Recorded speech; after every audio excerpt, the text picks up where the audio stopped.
Terima kasih Anda masih bersama kami di Sindo Siang bersama saya Nata Arman. Pemirsa, DPR RI hari ini mengesahkan rancangan Undang-Undang Dewan Pertimbangan Presiden dan Kementerian Negara. Pengesahan dilakukan dalam rapat paripurna ke-7 sidang tahun 2024-2025. Kesepakatan pengesahan kedua RUU itu dilakukan dalam rapat kerja bersama dengan pemerintah pada beberapa waktu yang lalu. Pimpinan dan Badan Musyawarah DPR RI bahkan telah menggelar rapat untuk mengesahkan kedua RUU. DPR juga akan mengesahkan kesepakatan permohonan pertimbangan pemberian status kewarganegaraan pemain bola keturunan Indonesia.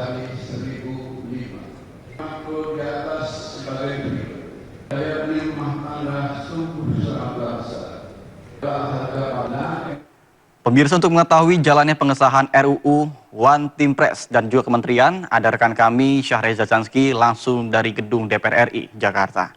Baik, selamat siang Reza. Apakah kedua RUU sudah disahkan dan apa saja poin-poin penting yang ada pada saat ini? Silakan Reza.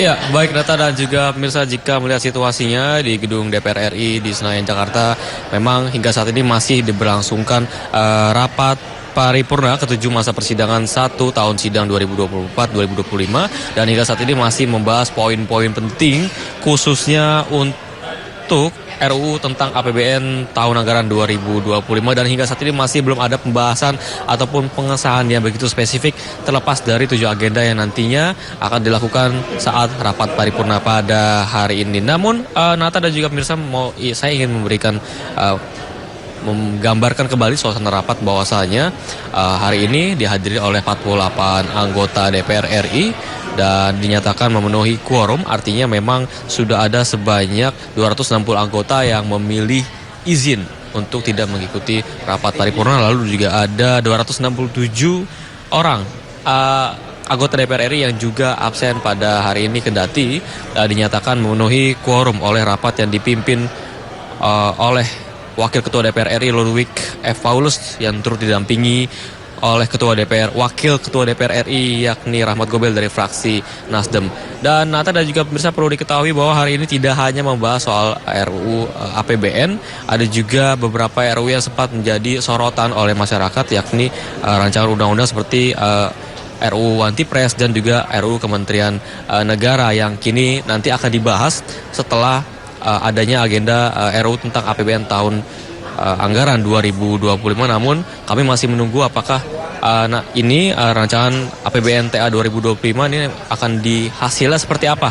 Apakah nanti akan disahkan ataupun nanti akan ada pembahasan lagi, begitu mengingat tadi kami melihat kehadiran daripada Kementerian Keuangan Sri Mulyani dan kami masih menunggu keterangan lebih lanjut daripada hasil RUU APBN tersebut. Dan Nata dan juga pemirsa, perlu diketahui bahwa hari ini ada banyak sekali agenda begitu, di mana tidak hanya RUU APBN, ada juga pembahasan ataupun pengesahan RUU Anti Pres dan juga Kementerian Negara, lalu disusul oleh berbagai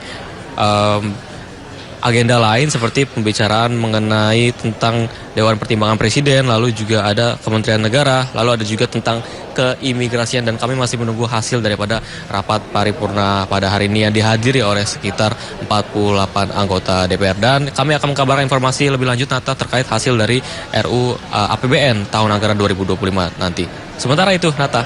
Baik, terima kasih informasinya Syahreza Zansky melaporkan langsung dari gedung DPR RI Jakarta. Selamat bertugas kembali dan salam sehat.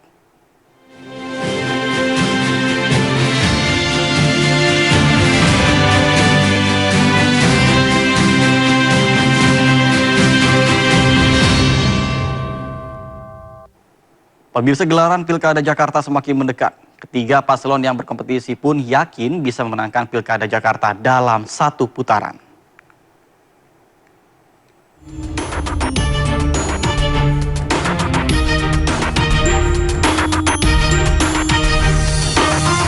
Menang satu putaran menjadi target pasangan Ridwan Kamil Suswono di Pilkada Jakarta mendatang. Pasangan yang diusung oleh 15 partai politik ini juga menargetkan akan menang besar. Tapi keduanya pastikan kemenangan akan diraih dengan cara-cara yang baik tanpa money politik. Ya, target kami diminta satu putaran dan jangan menang tipis kira-kira begitu ya.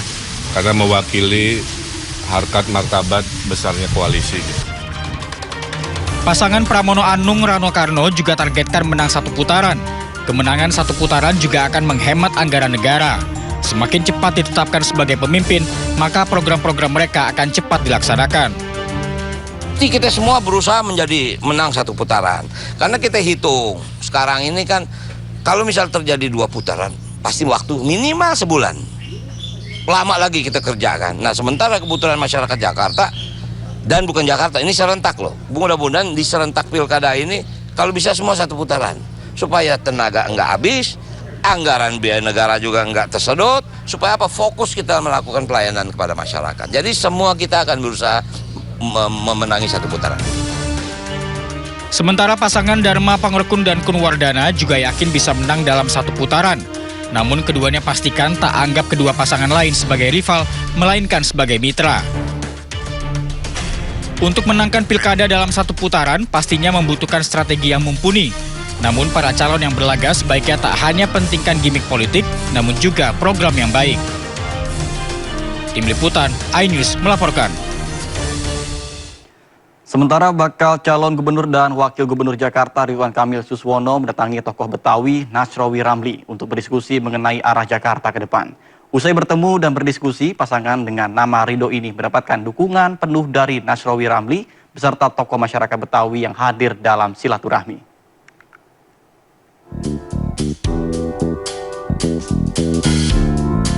Bakal calon gubernur Jakarta Ridwan Kamil bersama pasangannya Suswono mendatangi kediaman tokoh masyarakat Betawi Nasrowi Ramli atau Bang Nara di kawasan Condet, Jakarta Timur, Rabu siang.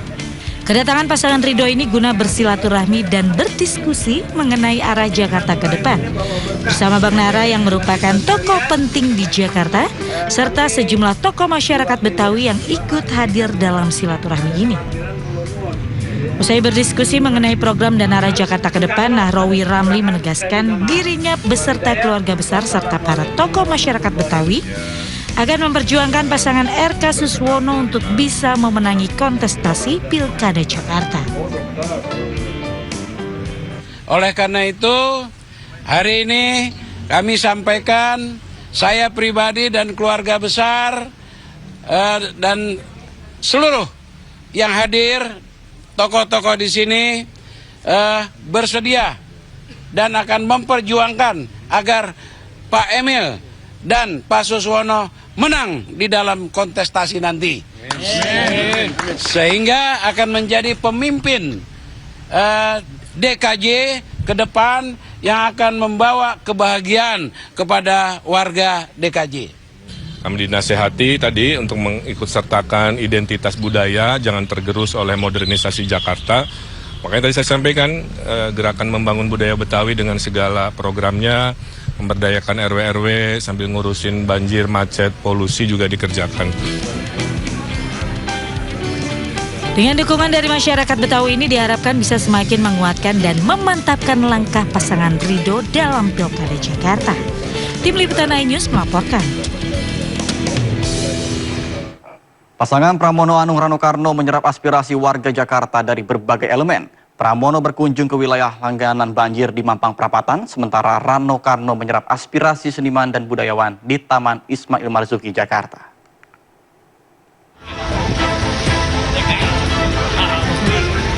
Bakal calon wakil gubernur Jakarta bersilaturahmi dengan seniman dan budayawan di Taman Ismail Marzuki, Jakarta. Rano Karno hadir dalam acara bertajuk Rembuk Budaya sebagai narasumber dan mendengarkan langsung aspirasi dari para seniman dan budayawan. Rano prihatin dengan situasi yang dialami oleh budayawan dan seniman saat ini. Ia juga berjanji memudahkan kegiatan seniman dan budayawan, terutama dalam berkarya dan membuat pameran sendiri. Saya nggak berani janji, tapi saya paham bagaimana menyelesaikan masalah ini.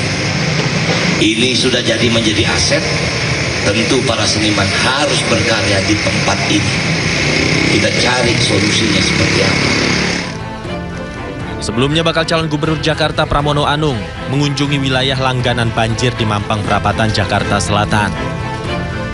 Ia berkunjung ke permukiman padat penduduk di kawasan RT 12 RW 3 Kelurahan Bangka, Mampang Perapatan. Dalam belusukan ini, Pramono mengaku akan menuntaskan sejumlah keluhan warga, salah satunya terkait banjir yang kerap melanda wilayah ini. Dari Jakarta, tim liputan iNews melaporkan. Sementara itu pemirsa, pasangan bakal calon independen Dharma Pongrekun dan Kun Wardana mendatangi rumah mantan Gubernur DKI Jakarta Sutioso. Keduanya datang untuk meminta masukan dalam memimpin Jakarta.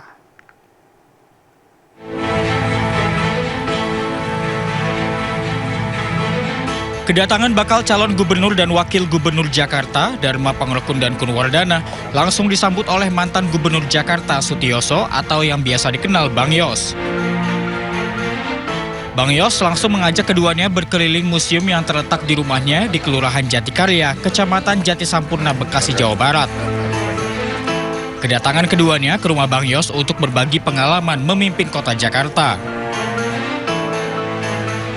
Memang setiap daerah, tingkat provinsi tentunya, mempunyai spesifik masing-masing gitu.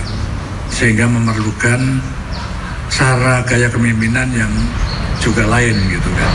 Dan pengalaman itu tentu saja sudah saya sampaikan ke beliau berdua. Selain belanja masalah Jakarta ke Bang Yos, kedua pasangan ini akan menemui mantan pemimpin Jakarta lainnya seperti Anies Baswedan dan Ahok.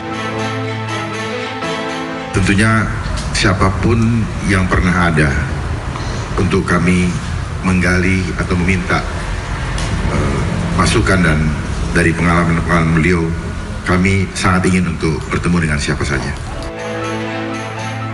Dalam pertemuan ini, Bang Yos juga tekankan pentingnya melanjutkan program yang sudah ada. Meski program baru tetap dibutuhkan, namun sejumlah program tetap harus dilanjutkan, baik di bidang transportasi umum maupun banjir. Dari Bekasi, Jawa Barat, Rahmat Hidayat, iNews melaporkan. Beralih ke Pilkada Banten pemirsa. Pasangan Airin Rahmidiani dan Ade Sumardi terus belusukan temui warga. Meskipun diterjang isu politik dinasti, namun Airin tekankan akan bersaing dengan sehat dalam Pilkada mendatang. Airin Rahmidiani, bakal calon gubernur Banten, terus temui warga. Ia kerap hadir dalam kegiatan-kegiatan warga Banten. Airin pun kerap berinteraksi dengan ibu-ibu di lokasi tempatnya berkunjung.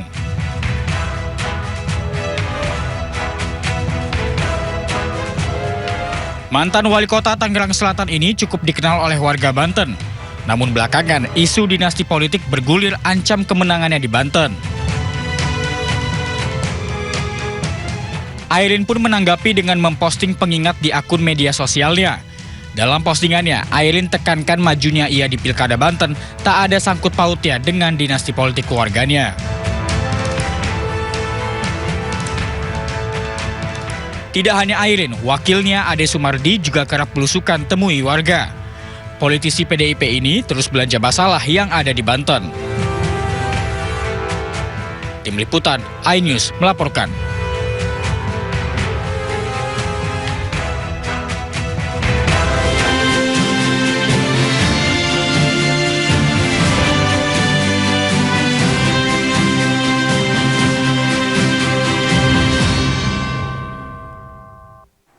Informasi lainnya pemirsa, Presiden Joko Widodo menanggapi klarifikasi penggunaan jet pribadi putranya Kaisang Pangarep ke KPK Selasa kemarin.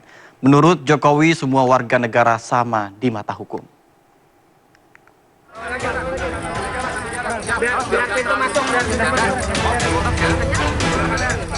Dugaan penggunaan jet pribadi Kaisang Pangarep yang pergi ke Amerika bersama istri dan keluarganya kian ramai.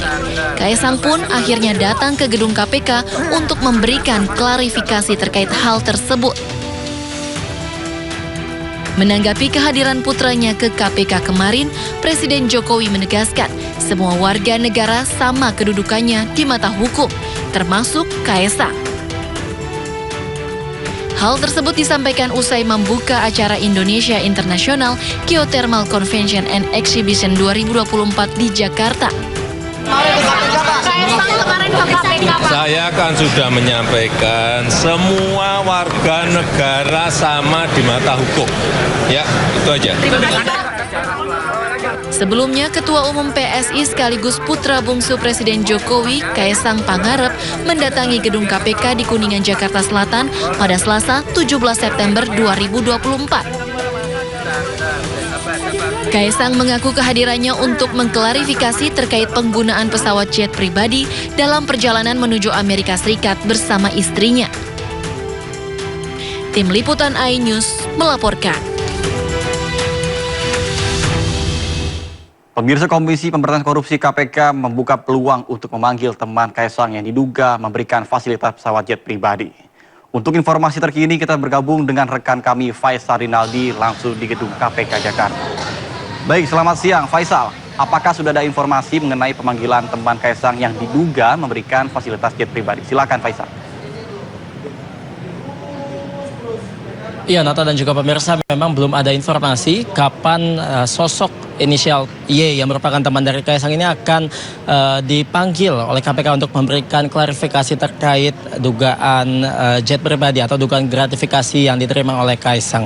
Memang pada 2 hari lalu yang kita ketahui, Nata dan juga pemirsa, Kaesang yang merupakan putra dari Presiden Joko Widodo telah mendatangi KPK untuk mengklarifikasi atau memberikan keterangan terkait adanya dugaan gratifikasi berupa jet pribadi yang diterimanya. Memang untuk kasus dugaan gratifikasi yang dilayangkan kepada Kaesang ini memang untuk saat ini telah memasuki babak baru, di mana akhirnya terungkap, Nata, bahwa di dalam jet pribadi tersebut selain ada Kaesang memang terdapat 3 orang lainnya yang ikut bertolak dari Jakarta menuju ke Amerika Serikat.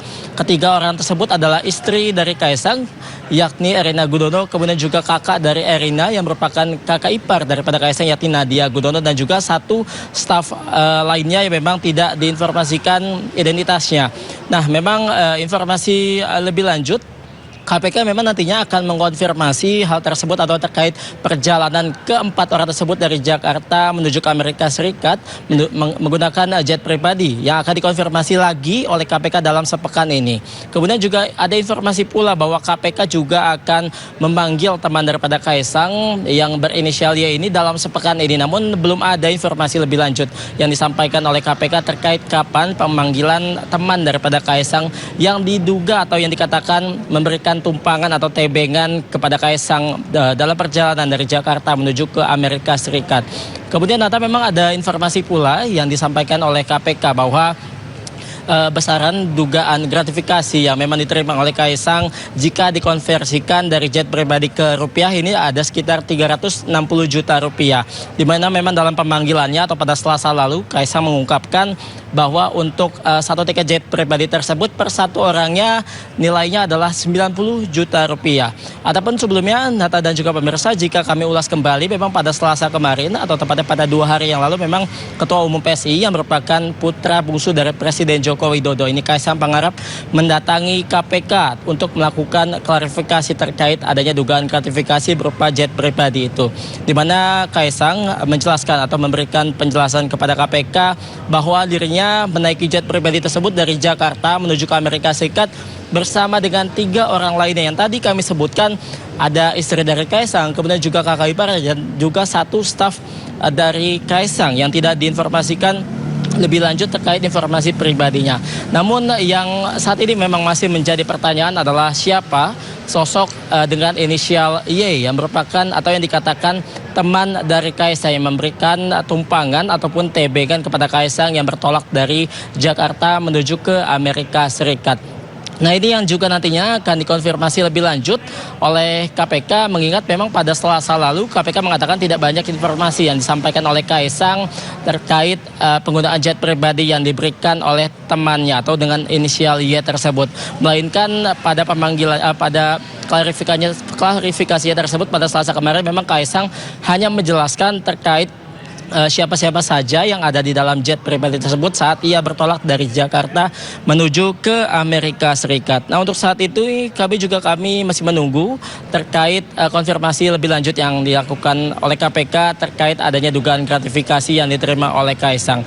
Kemudian dapat kami informasikan pula, Nata dan juga pemirsa, memang hingga saat ini isu Kaesang nebeng atau diberikan tumpangan oleh temannya ini memang masih menjadi pertanyaan karena memang ada berbagai isu liar yang mengatakan bahwa teman dari Kaisang dengan inisial Y ini tidak ada di dalam jet pribadi tersebut saat bertolak dari Jakarta menuju ke Amerika Serikat. Karena memang informasi yang diungkapkan oleh KPK dalam jet pribadi tersebut hanya ada 4 orang di dalamnya, yakni Kaisang, kemudian juga istrinya Erina Gudono, kemudian kakak dari Erina Nadia Gudono, dan juga satu staf dari Kaisang. Nah, ini yang menjadi pertanyaan hingga saat ini terkait sosok dengan inisial Y yang nantinya akan dilakukan pemanggilan oleh KPK untuk melakukan klarifikasi sekaligus memberikan keterangan terkait jet pribadi yang diterima oleh Kaisang. Untuk sementara demikian, Nata, kembali ke Anda. Baik, terima kasih Faisal Rinaldi atas laporan Anda melaporkan langsung dari gedung KPK Jakarta. Selamat bertugas kembali dan salam sehat. Terima kasih Anda masih bersama kami di Sindo Siang bersama saya Nata Arman. Pemirsa, Presiden Joko Widodo sore nanti akan meresmikan Jalan Tol Ruas Solo, Yogyakarta, atau YIA Kulon Progo Seksi 1 segmen Kartosuro, Klaten. Peresmian akan dipusatkan di gerbang tol Banyudono, maksud kami, Kabupaten Boyolali, Jawa Tengah.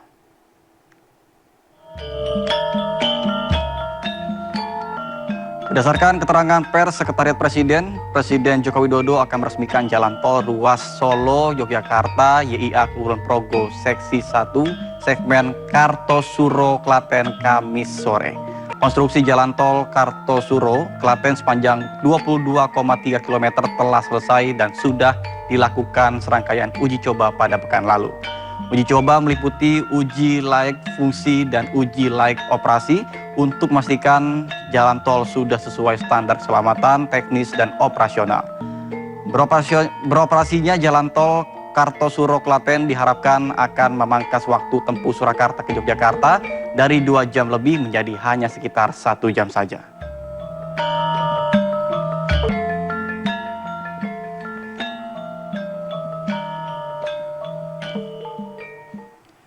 Menko Marves Luhut Binsar Panjaitan memastikan dibukanya kembali ekspor pasir laut tidak ada hubungannya dengan investasi panel surya Singapura.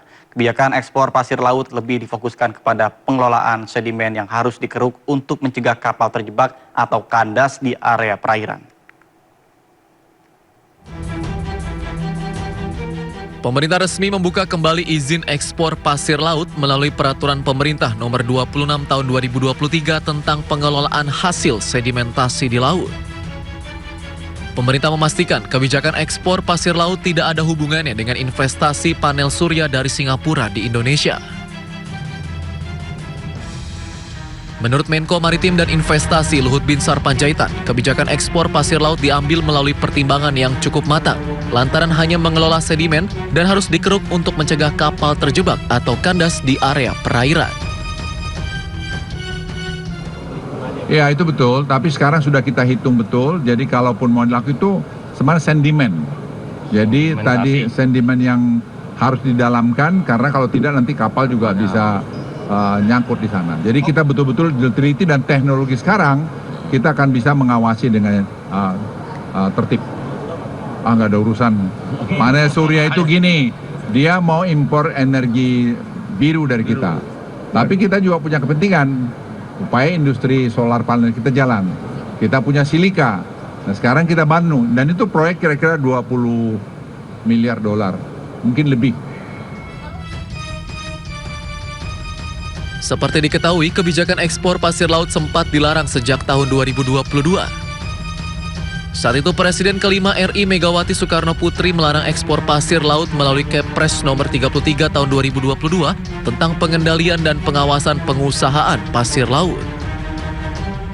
Kebijakan tersebut diambil untuk mencegah kerusakan lingkungan yang lebih luas termasuk tenggelamnya pulau-pulau kecil.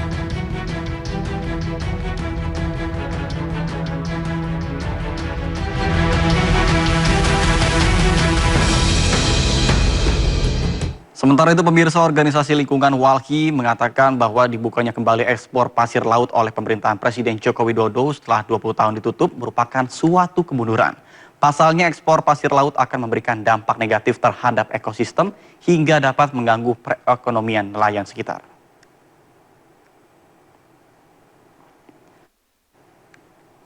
Manajer Kampanye Pesisir dan Laut Eksekutif Nasional atau WALHI, Farid Ridwanudin mendesak Presiden Joko Widodo untuk mencabut peraturan yang membuka kembali ekspor pasir laut. Selain akan menjadi bom waktu bagi Indonesia, kebijakan ekspor pasir laut juga tidak ada urgensinya. Menurut Farid, pemerintahan Joko Widodo tidak mengerti akan sedimen. Jika pemerintah mengerti akan sedimentasi dan juga ingin mengatasinya, maka penyelesaian persoalan ini harus dilakukan tidak hanya di laut saja, tetapi juga menghentikan pertambangan di daratan yang menjadi penyebab adanya sedimen.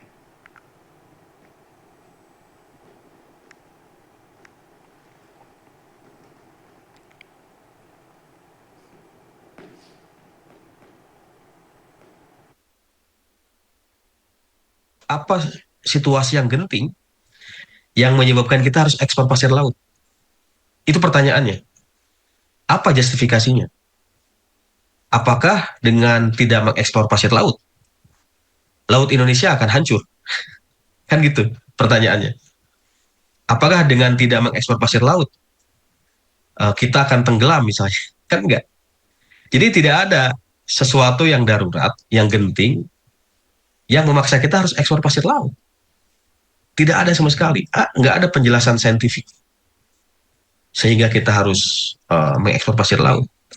Nah, itu pertanyaan yang tidak bisa dijawab sebetulnya oleh pemerintah.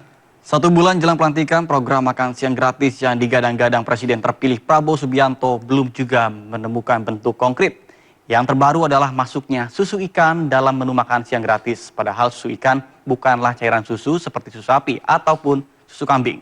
Lantas bagaimana masyarakat menanggapinya, dan berikut liputannya untuk Anda.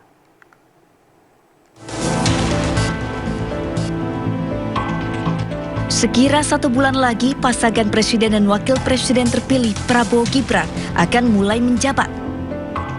Salah satu hal yang dinanti-nantikan masyarakat adalah program makan siang gratis yang menjadi kampanye pasangan ini saat Pilpres lalu.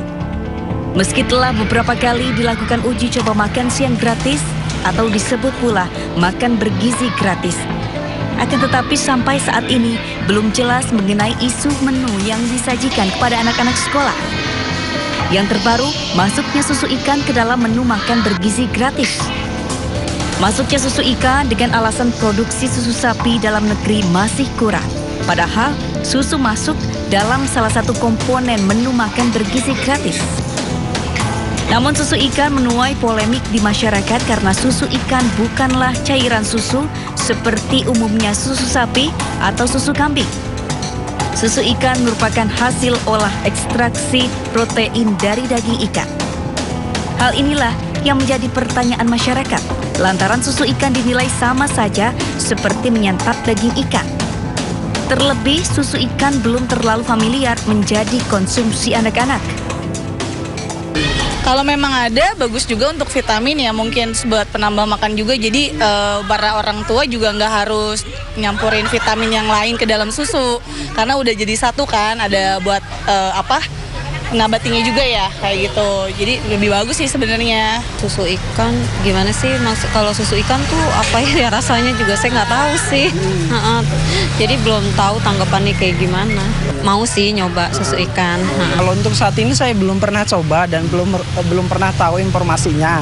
Tapi pengen sih untuk kedepannya untuk nyoba. Apalagi saya anak-anak di sini, mudah-mudahan dapat juga sih Pak. Oke. Sejauh ini, penggunaan susu ikan dalam menu makan bergizi gratis belum diputuskan. Saat ini, menu makan bergizi gratis masih dalam tahap simulasi. Kepastian mengenai menu yang akan disajikan dalam makan bergizi gratis akan diumumkan setelah Presiden terpilih Prabowo Subianto resmi dilantik sebagai Presiden ke-8 Republik Indonesia. Dari Jakarta, Stephen Patinama, Nadifa iNews melaporkan. Pemirsa, Bank Indonesia menurunkan suku bunga acuan atau BI rate sebesar 25 basis poin BPS dari 6,2 sampai 5% menjadi 6%.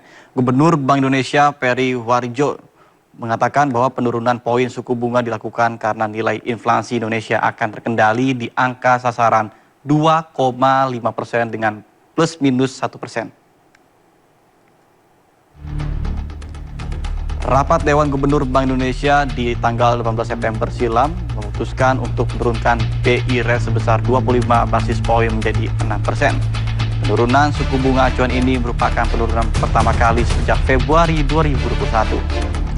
Bank Indonesia menggerek suku bunga sebesar 275 BPS sepanjang Agustus 2022 hingga April 2024. Dan kemudian menahan kenaikan suku bunga di bulan Mei, Juni, Juli hingga Agustus.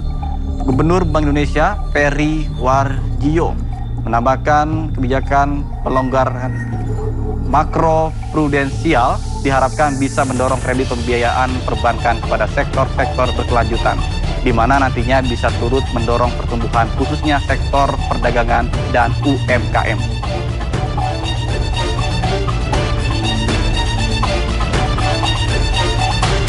Terima kasih Anda masih bersama kami di Sindo Siang.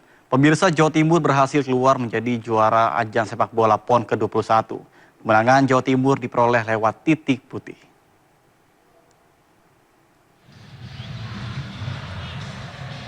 Laga final sepak bola mempertemukan Jawa Timur melawan Jawa Barat berlangsung sengit. Meski jual beli serangan terjadi sejak babak pertama, namun hasil 0-0 tanpa gol menyudahi pertandingan di babak pertama.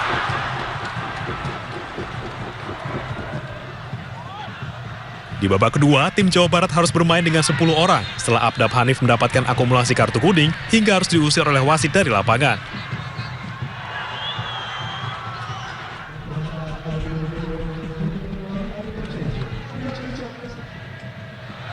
Jawa Timur memastikan kemenangan usai mendapatkan hadiah penalti.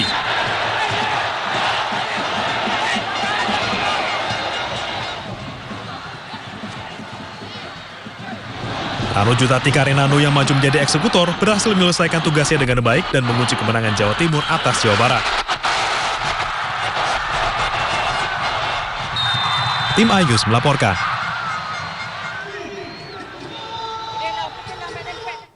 Pemirsa, atlet cabang olahraga sepatu roda Kartika Wina Syafira berhasil menyumbangkan medali emas untuk kontingen Jawa Timur pada Pekan Olahraga Nasional atau PON Aceh ke-21 Sumatera Utara 2024. Pertandingan lapangan gedung PD Convention Center atau PCC, Kartika Wina 15 tahun menang di kategori freestyle slalom klasik putri.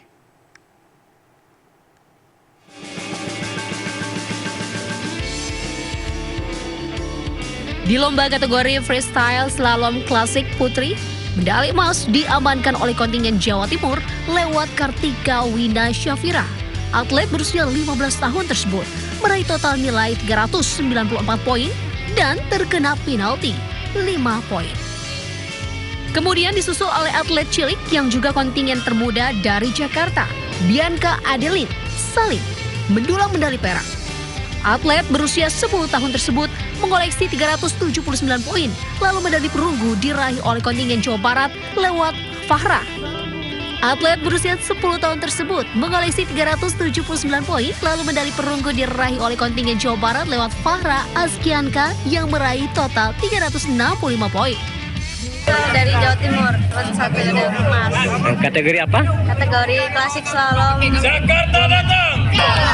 Ini kan apa? Di tingkat nasional, tingkat provinsi. Pernah Pak juara satu?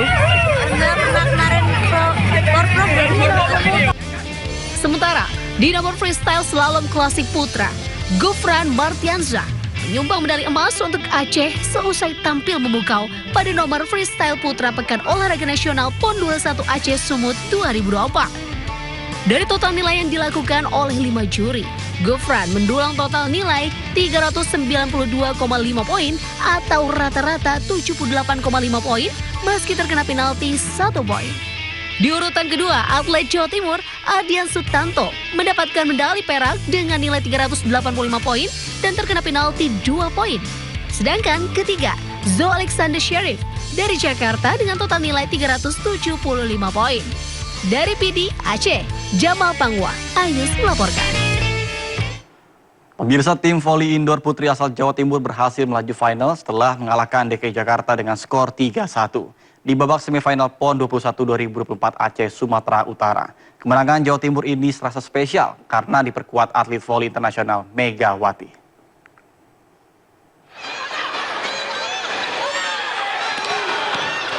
Tim voli putri Jawa Timur akhirnya memastikan langkah maju ke babak final ajang PON ke-21 Aceh Sumatera Utara 2024 yang digelar di Gor Voli Indoor Kompleks Sport Center Deli Serdang.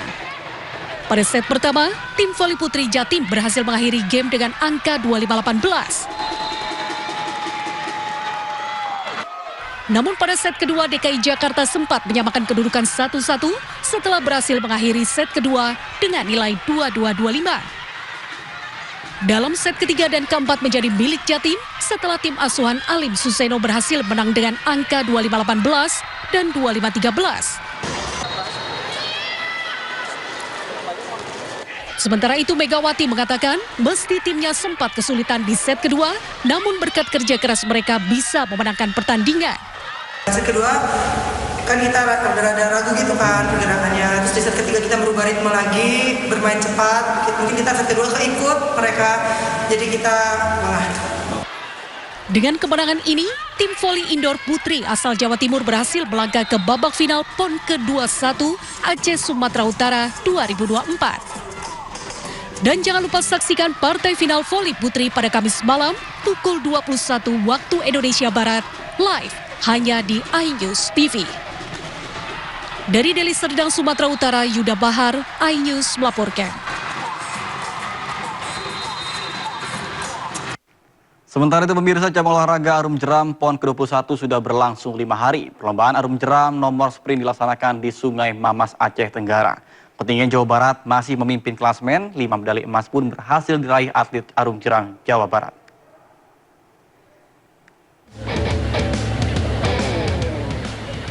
Perlombaan Arum Jeram sebelumnya dilaksanakan di lokasi Sungai Alas, Ketambe. Namun untuk perlombaan nomor sprint dilaksanakan di lokasi kedua yaitu di Sungai Mamas, Kecamatan Darul Hasanah, Kabupaten Aceh Tenggara. Cabur Arum Jeram yang diperlombakan nomor sprint untuk R4 Putra dan Putri, serta R6 Putra dan Putri dengan perolehan waktu tercepat. Hasil perlombaan di kelas sprint R6 Putra dimenangkan Jawa Barat dengan catatan waktu 1 menit 9,17 detik. Disusul Jawa Tengah dan DKI Jakarta. Untuk R6 Putri diraih Yogyakarta dengan catatan waktu 1 menit 14,55 detik. Disusul Jawa Tengah dan Sumatera Utara. Sedangkan untuk R4 Putra dipimpin Jawa Tengah dengan catatan waktu tercepat 1 menit 12,31 detik. Disusul DKI Jakarta dan Aceh. R4 Putri dipimpin Jawa Barat dengan catatan waktu 1 menit 15,87 detik dan disusul Jawa Tengah serta Sumatera Utara. Tadi aman semua, jadi benar-benar dihitung murni waktunya. Dan untuk kategorinya ada yang R4, ada yang R6, di mana kalau R4 satu perahu isinya 4 orang, R6 satu perahu isinya 6 orang, dan Putra dan Putri. Jadi hari ini kegiatan untuk kita memperebutkan 4 medali. Sejak berlangsungnya perlombaan PON ke-21 cabur Arum Jeram di Aceh Tenggara, Jawa Barat masih unggul dengan meraih total 5 medali emas. Dari Kabupaten Aceh Tenggara, Aceh, Medi Arjuna, iNews melaporkan.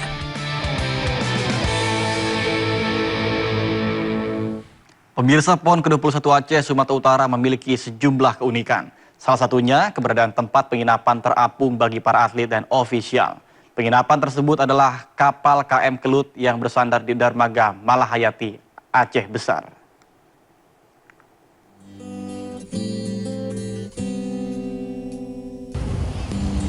Kapal penumpang KM Kelut terlihat megah bersandar di Dermaga Malahayati, Kereng Raya, Aceh Besar.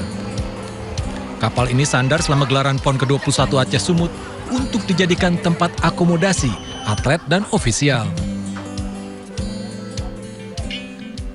Ukurannya memang luar biasa.